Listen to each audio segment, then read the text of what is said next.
I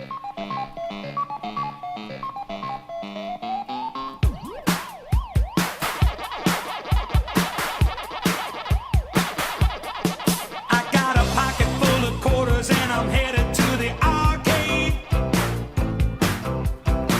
I don't have a lot of money, but I'm bringing everything I made. I got a callus on my finger and my shoulder's hurting too. I'm gonna eat them all up just as soon as they turn blue. 'Cause I got Pac-Man fever. It's driving me crazy. I got Pac-Man fever. I'm going out of my mind. I got Pac-Man fever. I'm going out of my mind.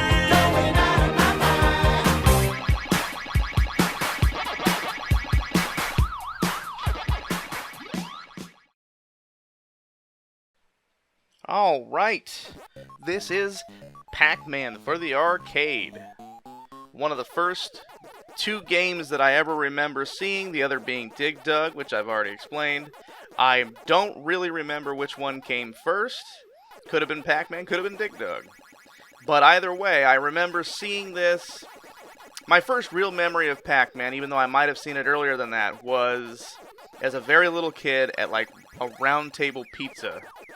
And it was at one of the old like sit-down tabletop arcade models, which are really awesome. That and Dig Dug, they had both.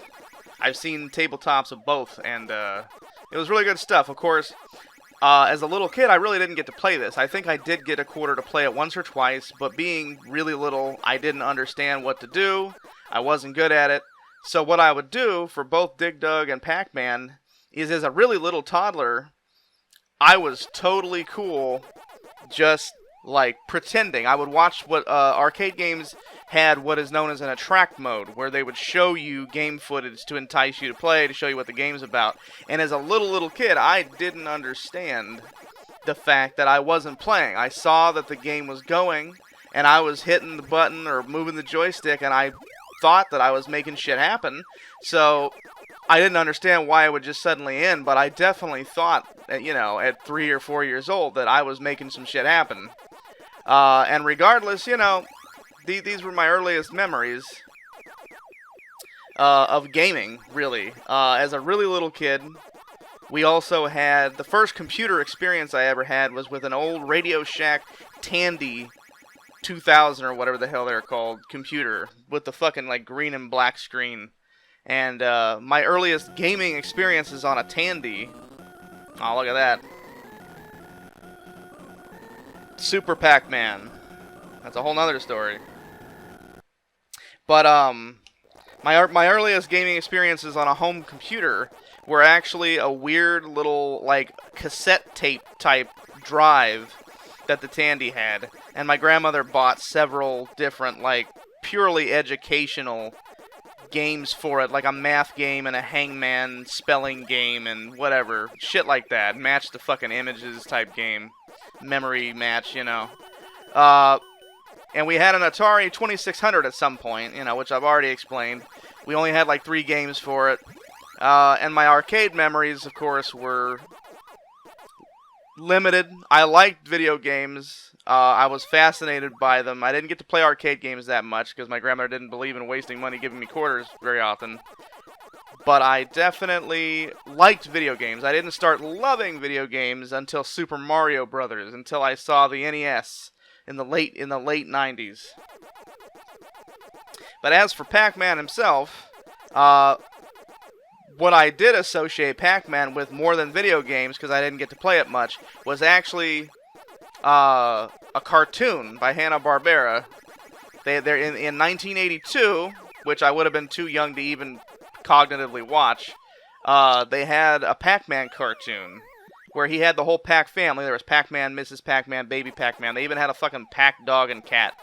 And it must have been on reruns and syndication or whatever. And I saw it when I was, again, the same age range, around 3 or 4 or 5 years old. And I I fucking love that Pac-Man cartoon. That's my earliest, fondest memory of Pac-Man.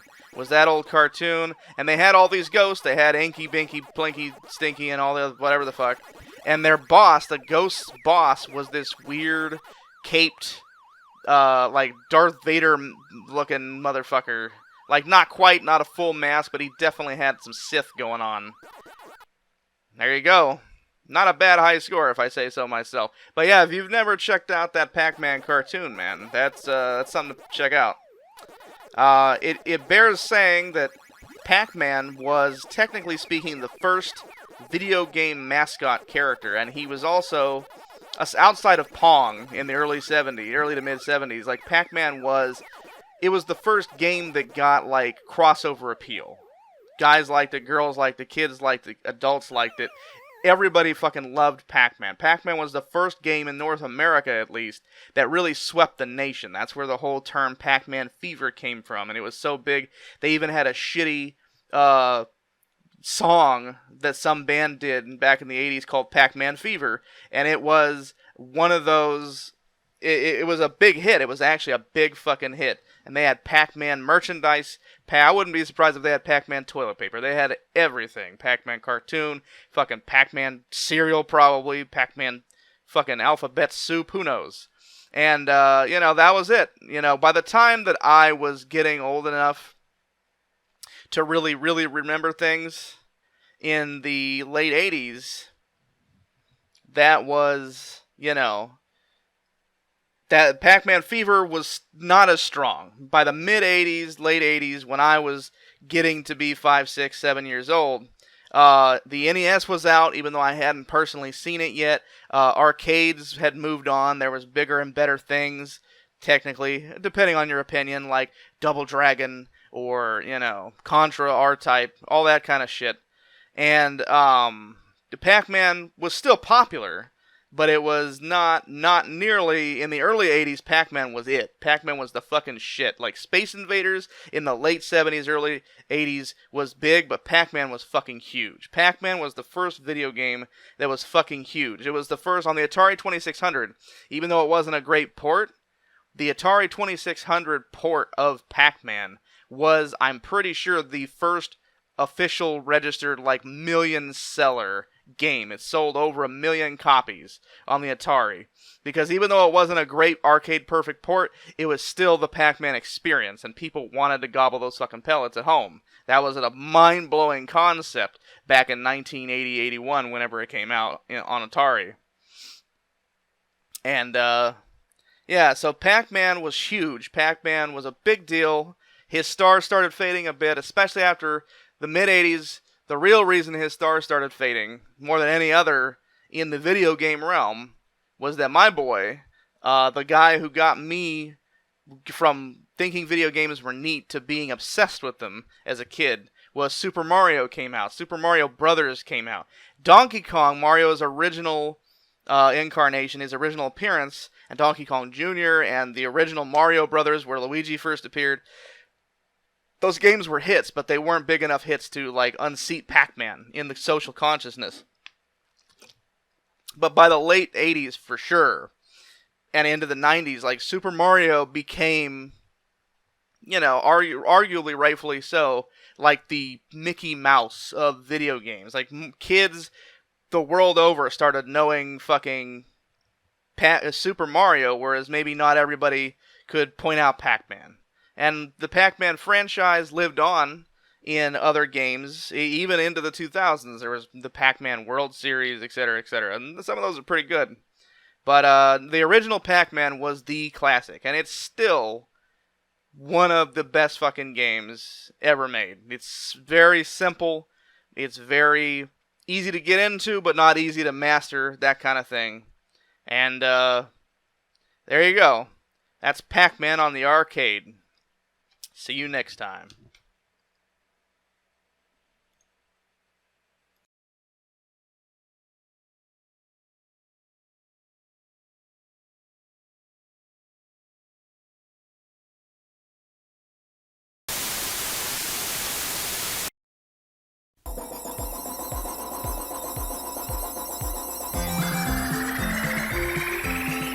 Pac-Man. That's me. Pac-Man. Oh! I must have those power pellets! Go find me the power pellet bonus!